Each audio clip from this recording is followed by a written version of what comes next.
Patil sir, तुम्ही निवृत्त न्यायाधीश तर आहातच आणि हायकोर्टामध्ये आता तुम्ही प्रॅक्टिस करता आहात. जसं आता डोळे सर म्हणाले की बंदी घालणं हा काही त्याच्यावरती खरं म्हणजे उपाय नाही. म्हणजे एखाद्या गुन्हेगाराची नेमकी मानसिकता काय आहे, तो असं म्हणजे एका विशिष्ट परिस्थितीमध्ये तो नेमका का वागला, याची जर कारणं शोधायची असतील तर त्याची मुलाखत करायला काय प्रॉब्लेम आहे? एक आहे कायद्यामध्ये ज्या ट्रायल चालतात त्यात जज जे पुढे चालताना सगळे विचार होतात आणि त्याच्या मानसिकतामुळं काही खून माफ होत नाही. खून केला ही फॅक्ट राहते किंवा जो गुन्हा केला ही फॅक्ट निघून जात नाही आणि ती रिफॉर्मेटिव्ह सिस्टीम नाही. आपली ज्युडिशियल सिस्टीम आहे ही रिफॉर्मेटिव्ह नाही. अमेरिकन सिस्टीम रिफॉर्मेटिव्ह आहे. मी एकदा अमेरिकेत सांगितलं होतं एका भाषणामध्ये की रिफॉर्मेटिव्ह म्हणजे तुमची समर डिस्काउंट सेलसारखी आहे. 9-11 नंतर तुम्ही का कडक झालात? त्यामुळे ह्याच्यात असं त्या 9-11च्या ह्याची काही अभ्यास करत नाहीत मग लोक. त्याने का केला, त्याची मानसिकता पाहिली. मानसिकता बघण्याचा मुद्दा निर्माणच होत नाही. जेव्हा क्रिमिनल ऑफेन्सेस आहेत तेव्हा मानसिकता बघायची नाही, ऑफेन्स बघायचा आहे. त्याच्यामुळे समाजाला काय त्रास झाला त्याचा विचार नाही केला त्यांनी. कोणत्या मुलीला काय झालं, तिच्या आईवडिलांना काय वाटलं ह्याच्यावर कोणी बोलत नाही. त्याला काय वाटलं असेल, त्याने गुन्हा करताना त्याची स्थिती काय असेल हा इश्यूच येत नाही आहे. हे असे प्रश्न निर्माण करणं म्हणजे समाजाची दिशाभूल करण्यासारखं आहे. असे प्रश्न निर्माण करणं म्हणजे समाजाची दिशाभूल करण्यासारखं आहे असं पाटील सर म्हणतायत. मी जाणार आहे रमा सरोदेंकडे. रमा सरोदे पुण्यामध्ये आहेत. सरोदे मॅडम, मला सांगा, आता तुम्ही स्वतः कायदेतज्ञ आहात, महिला आहात, मानवाधिकाराच्या संदर्भात तुम्ही काम करता आहात. या सगळ्या डॉक्युमेंटरीच्या अनुषंगानं आता जे प्रश्न समोर येत आहेत त्याकडे तुम्ही नेमकं कसं पाहता? नाही, मुळात ज्या पद्धतीचं वक्तव्य त्या आरोपींनी केलेलं आहे किंवा त्याच्या वकिलांनी जे केलेलं आहे त्याचा निषेध केलाच पाहिजे. म्हणजे अजूनही त्यांना कुठंही त्याच्याबद्दल काहीही वाटलेलं नाही आहे आणि कुठेच त्यांना वाटलेलं नाही आहे की त्यांनी चूक केलेली आहे. त्यामुळे त्याचं समर्थन कोणीच करू शकत नाही. पण जेव्हा ही घटना घडली त्यावेळेला आपल्याच देशातले जे काही महान लोक आहेत त्यांनी काय वक्तव्य त्यावेळेला केलेली होती ह्याचाही विचार आपण केला पाहिजे. म्हणजे हे भारतात घडत नाहीत, हे इंडियामध्ये घडतात. हां, किंवा तिने भैया म्हटलं असतं तर हे झालं नसतं, किंवा तोकडे कपडे घातले तर काय सत्कार होणार आहे का, बलात्कारच होणार आहे. हे आपल्याचकडच्या लोकांनी केलेले वक्तव्य आहेत. कुठेतरी बलात्काराचं समर्थन करणारे हे वक्तव्य आहेत.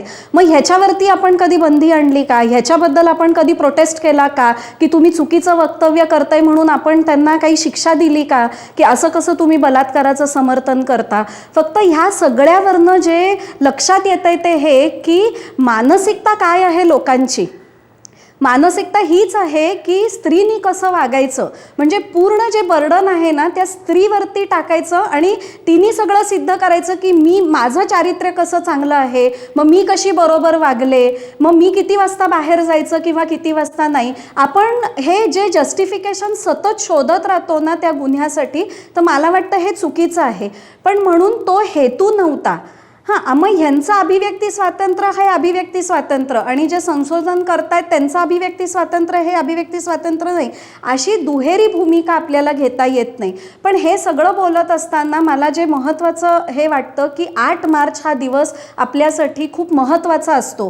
महिलांचे प्रश्न पुढे घेऊन जाण्याच्या दृष्टीने, ते मांडण्याच्या दृष्टीने हा अतिशय महत्त्वाचा दिवस असतो. आणि तो दिवस कुठेतरी सॅबोटॅज करायचा प्रयत्न केलेला आहे का ह्या सगळ्या चर्चेमुळे आणि गोष्टीमुळे, तर त्याचं दुःख वाटतं मला. कारण का ज्या प्रकारे एखाद्या क्राईमचं ग्लोरिफिकेशन चालू आहे आणि लोक ते पाहण्यामध्ये एन्जॉय करतात, वेगवेगळ्या पद्धतीने ते दाखवल्यावरती आपल्याला ते बघावंसारखं वाटतं. तर ही मानसिकता काय आहे आणि ती आपल्याला कुठे घेऊन जाणारी आहे याच्याही बद्दल मला वाटतं विचार झाला पाहिजे. थोडक्यात रमाताई, तुम्ही मला वाटतं बंदीचं समर्थन करताय?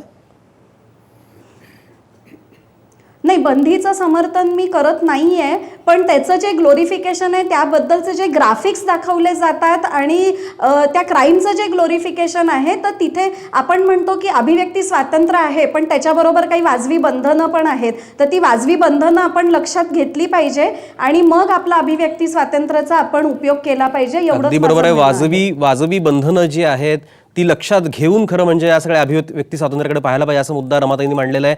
मी जाणार आहे उज्ज्वला ताईंकडे. उज्ज्वला कदरेकर आपल्यासोबत परळच्या आमच्या स्टुडिओमधून आहेत.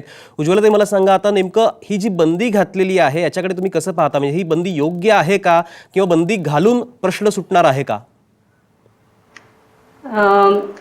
मला नाही वाटत की बंदी घालून हा प्रश्न सुटणार आहे. कारण मुख्यतः इथे हे बघायचं आहे की कल्प्रिटला ज्या पद्धतीने इथे प्रोजेक्ट केलेला आहे ते मला वाटतं की आपल्याला खूप लक्षात घेतलं पाहिजे की कल्प्रिट कसं मी जे काही व्हायलन्स केलेलं आहे तो कसं जस्टिफाय करत आहे. मला वाटतं हा एक खूप मोठा मुद्दा इथे समोर आलेला आहे. दुसरं म्हणजे असं आहे की बंदी घालून म्हणजे इंडियाज डॉटर ह्या डॉक्युमेंटरीला नाव दिलेलं आहे इंडियाज डॉटर. निर्भयाची एक केस घेऊन आज आपल्या इंडियामध्ये अशा प्रकारून घडत आहे हे आपल्याला बाहेरच्या व्यक्तीने आणून येऊन दाखवायची गरज नाही आहे असं मला वाटतं. आणि दुसरी गोष्ट म्हणजे एकंदरीत आपण ज्या कल्प्रिटला इथे जे पोर्ट्रे केलेलं आहे, हा जो परपिटेटर आहे त्याला ज्या पद्धतीने इथे पोर्ट्रे केलेला आहे, म्हणजे सगळे कल्प्रिट असेच असतात असं एक कुठेतरी एक दृष्टिकोन याच्यामधून. आणि प्रत्येक कल्प्रिटला तुम्ही कुठेतरी जस्टिफाय करायला एक वाव देत आहे इथे मला हे एक आवर्जून सांगावं असं वाटतं आहे.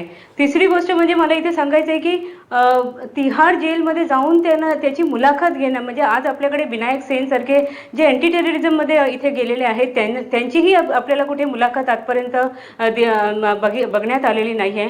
आणि इथे आपण निर्भयासारखी केस जी एक ग्लोबल जर बघितलं तर त्याला एक खूप ग्लोबल पिक्चर मिळालेला आहे. आणि त्याच्यामुळे आज आपण या प्लॅटफॉर्मवरून पुन्हा निर्भयाच्या याच्यावर एक केस आपल्या भारतामध्ये झालेली आहे. आणि ती फक्त भारत देशामध्ये झालेली आहे म्हणून भारत देशामधले कल्प्रिट असे आहेत हे कुठेतरी मला वाटतं ह्याच्यामधून ह्या फिल्ममधून दाखवण्यात येत आहे. हे एक सांगावं असं वाटतंय. बंदी घालावी किंवा न घालावी हा प्रत्येकाचा, पण मला असं वाटतं की फक्त इंडियाज डॉटर म्हणून जे सांगितलेलं आहे की इंडियामध्ये हे असे प्रकार त्याच्यामुळे जनरलाइज करू नका, कल्प्रिटलाही जनरलाइज करू नका आणि त्या मुलीलाही जनरलाइज करू नका हे मला सांगावं असं वाटतंय. बरोबर आहे की कुणालाही जनरलाइज करू नका, मग तो आरोपी असेल, कल्प्रिट असेल किंवा मग ती पीडित मुलगी असेल. मी आता जाणार आहे धनराज वंजारींकडे. धनराज वंजारी, मला सांगा, आता तुम्ही स्वतः पोलीस अधिकारी राहिलेला आहात, अनेक पद्धतीतल्या आरोपींना तुम्ही स्वतः हाताळलेलं आहे, पाहिलेलं आहे, त्यांची मानसिकता तुम्ही अनुभवलेली आहे. या सगळ्या निर्भयाच्या प्रकरणामध्ये आता जो काही इंटरव्ह्यू झाला, तिहार तुरुंगामध्ये जाऊन त्याचा इंटरव्ह्यू करण्यात आला, BBC प्रतिनिधींनी त्याचा जाऊन इंटरव्ह्यू केला. मुळात माझा प्रश्न तुम्हाला असा आहे की आपल्याकडे तुरुंगामध्ये जाऊन अशा स्वरूपाची मुलाखत घेता येणं शक्य आहे का? तशी परवानगी देता येते का? तसं कायद्याचा विचार केला आणि आपला डेमोक्रेटिक पॅटर्न एकंदर लक्षात घेतला प्रशासनाचा, तर अशी परवानगी मिळवणं शक्य आहे. अशी परवानगी देण्यातही काही गैर नाही आहे. पण परवानगी देताना जे कंडिशनिंग असतं, जे काही अटी आपण लावत असतो, त्या अटींचा विचार करता ही परवानगी किती सक्षम रीतीनं दिली होती याचा विचार व्हायला पाहिजे. आणि ती बाई का परवानगी मागते, तिचा त्याच्यामागे हेतू काय. जसं आता सांगण्यात आलं की सामाजिक संशोधन, खरंच सामाजिक संशोधन होत आहे का आणि कुठल्या प्रकारचं सामाजिक संशोधन होत आहे. आरोपीची मानसिकता, रेपिस्टची मानसिकता, याच्यातून सामाजिक संशोधन काय होणार आहे. Profiling of accused I can understand, ते झालं पाहिजे. आणि हे कशावरून नसेल की त्या आरोपीच्या तोंडात इंट्रोगेशनच्या पद्धतीनं अशी वाक्य टाकली असेल. कारण मला वाटत नाही की 313 कलमाखाली जेव्हा आरोपीला पूर्णपणे काय त्याचं म्हणणं आहे मांडण्याची संधी सुप्रीम कोर्टासारख्या ठिकाणी मिळाली, तेव्हा आरोपीने हे सांगायला पाहिजे होतं. तिथं हे बोललेलं नसणार, माझी खात्री आहे. मग एखाद्या चॅनलची एखादीच बाई किंवा एखादी प्रायव्हेट व्यक्ती अशी येते, ती असा एखादा इंटरव्ह्यू घेते, त्या इंटरव्ह्यूसाठी परमिशन मिळवते, त्या परमिशनवर असलेल्या कंडिशनिंगचं, अटींचं उल्लंघन करते.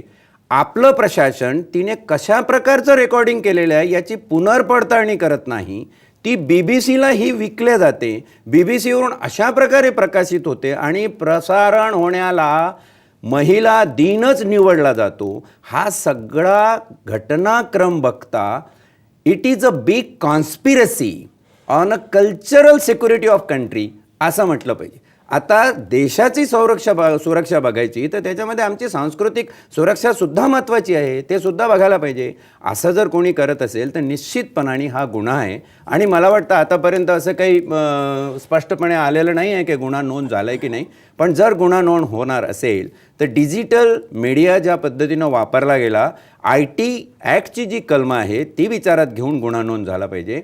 भादवीच्या कलमाखाली गुन्हा नोंद होऊन झाला पाहिजे. आणि सर्वात महत्त्वाचं म्हणजे हा गुन्हा 120 क्रिमिनल कॉन्स्पिरसीच्या माध्यमातून तपासला गेला पाहिजे, त्याचं इन्व्हेस्टिगेशन प्रॉपर झालं पाहिजे. आणि जे कोण असं करायला जबाबदार असतील त्या सर्वांना योग्य ती शिक्षा झाली पाहिजे. मला प्रामाणिकपणे इथं असं सांगायचं आहे की शासनाची जबाबदारी सगळेजण धरून चालतात, पण मला थोडंसं प्रशासनाच्या जबाबदारीकडे सुद्धा लक्ष द्यायचं आहे. कारण जेल प्रशासन आहे, प्रशासनाला काही अधिकार आहेत, DG वगैरे या पोस्टला एवढे अधिकार आहेत, ते त्यांच्या अधिकाराचा योग्य वापर करून हे थांबवू शकले असते.